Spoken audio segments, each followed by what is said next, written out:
There are many things in jiu-jitsu that can be deemed as difficult. For example, learning how to control an opponent whilst trying to get a submission whilst they're doing their utmost to escape. Making sure that you're not overextending with your center of gravity, which will make it easier for you to be swept. And learning how to escape said submissions in a multitude of situations, like proactively before they try and put the submission on, and at the last moment where you're fully in the triangle, like, okay, how do I get out of this? This is impossible.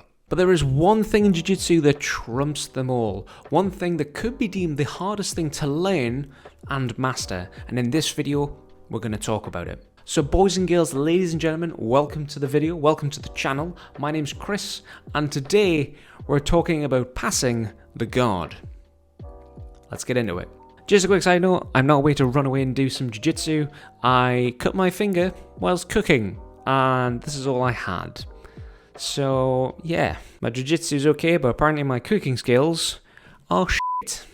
Anyways, one of the most sought after skills in jiu-jitsu is passing the guard. I mean, yes, we all want to have that unmovable mount or a back control that would make Gordon Ryan jealous, but if we ain't passing the guard, we ain't getting there. And this is where the problem arises, because for the most part, other positions could be seen as one-dimensional. Take side control for instance. You have a top position and a bottom position. Sure, there's going to be movement and you can end up in these really odd situations in the exchanges, but it is kind of just one position to learn. With guard, there is so many variants that you have to learn. Let's just rattle a few off, shall we? We have butterfly, spider guard, de la riva, reverse de la riva, X guard, single leg X, lasso, collar and sleeve, half guard. Oh my god, don't even get me started on half guard. I can't even stand it. Oh my god, close guard. Jesus Christ, I literally forgot that close guard is actually a guard. Now you could argue the fact that you have to learn the bottom position for each guard, but what you'll tend to find is people have a preferred guard that they like to play. They may have an understanding of the different types of guards that they could play, but passing those guards, that's a completely different subject. And this is where the problem persists. If you're struggling over and over with different people and different guards, especially early on, it's going to knock your confidence. You're going to feel like jiu-jitsu is just impossible. And instead of learning how to pass the guard this early on, you know what?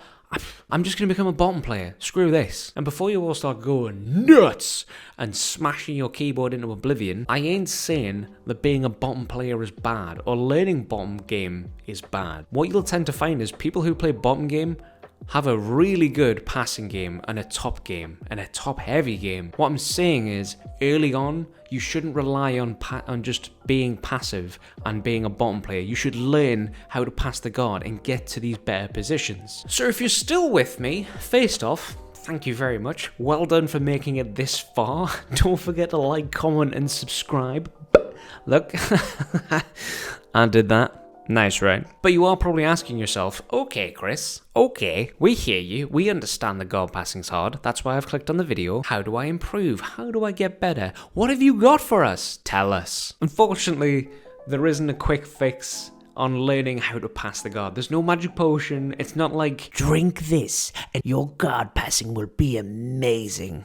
There's none of that, I'm afraid. What I do have for you is 2 useful tips, and one of them I actually found recently myself, and I'll explain where I got that from. Before we get into it, you are going to have to understand some standard guard passes, like a knee slice, a back step, a leg drag, stuff like that. And what I've done, I've left links down below to some of my favorite instructionals, so please go check them out if you don't know what I'm talking about. And we should be actively drilling guard passing. Well, not just guard passing, literally all of our jiu-jitsu. But what I mean is, don't go from like nothing, from 0 to 100 miles an hour and be like, it just doesn't work. Because of course it didn't. Because you went from some dude being like a fish to a dude who's jacked and coming at you like Cleopatra. I don't remember the song. Someone will know what I'm talking about. I'm sure it's a song. What you should be doing is asking your partner to give you a little bit of resistance and just cranking that up a little bit at a time. So you start off with nothing and then 20%, 40, 60 until at one point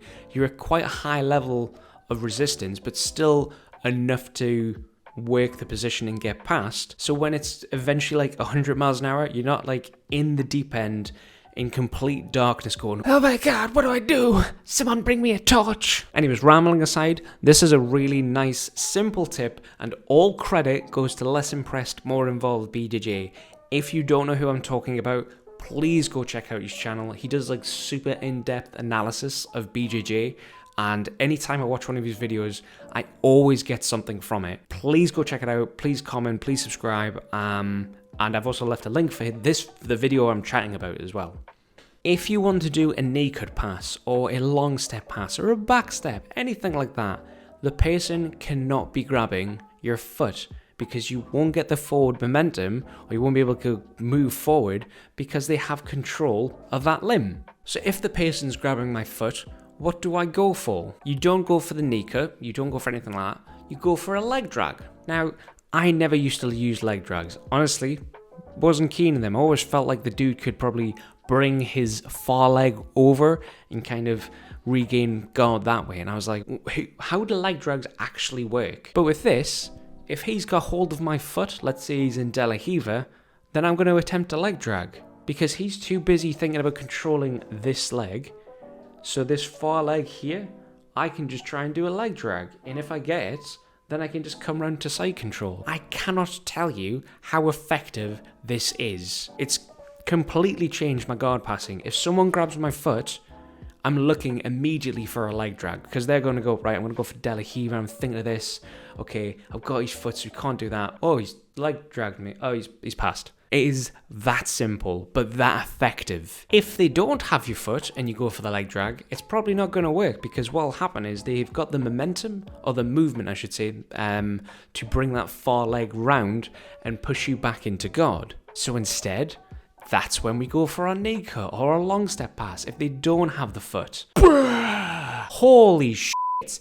Mind-blowing jiu-jitsu improved onto level 2. Nice. Seriously though, I know that sounds super simple, and it is, and like I said, I implore you to go watch the full video, because my explanation has been very bastardized. But have a go. Next time you jiu-jitsu, have a go. If someone grabs your foot, go for a leg drag. And if it works, drop us a comment down below. And also drop Less Impressed, More Involved BJJ a comment as well, because that's like, he's just improved your jiu-jitsu for you. So well done him. Hello! Just a very quick one from me. Whilst I was ending the video, it does sound like I'm saying your only two options if someone grabs the foot or doesn't grab the foot is either option A, leg drag, or B, knee slice, whatever.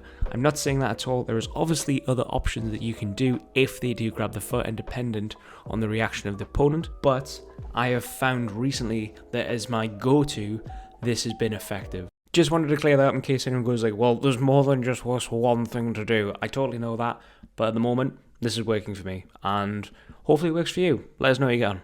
And just one tip from myself. I love headquarters position. I love it, because there's so many options for it. I love working from there. But in some cases, it's not always the best option. If you want to work headquarters position, that's fine. Put yourself in there and go for it. But if you do need to pass that person's guard, and you know that guy's good at like half guard, who's a butt scoot, he's coming towards you, control his feet, put him on his back, and then Toriando. Everyone's going to go mental immediately. Guarantee there's going to be a comment going, you just mispronounced Toriando. But yeah, take the path of least resistance. If there is an easier option to pass the guard, and you have to pass the guard, then take it. Look at the Toriando pass. Don't try and go in a position that they prefer. It's like that quote from that famous guy. Be like liquid, my amigo.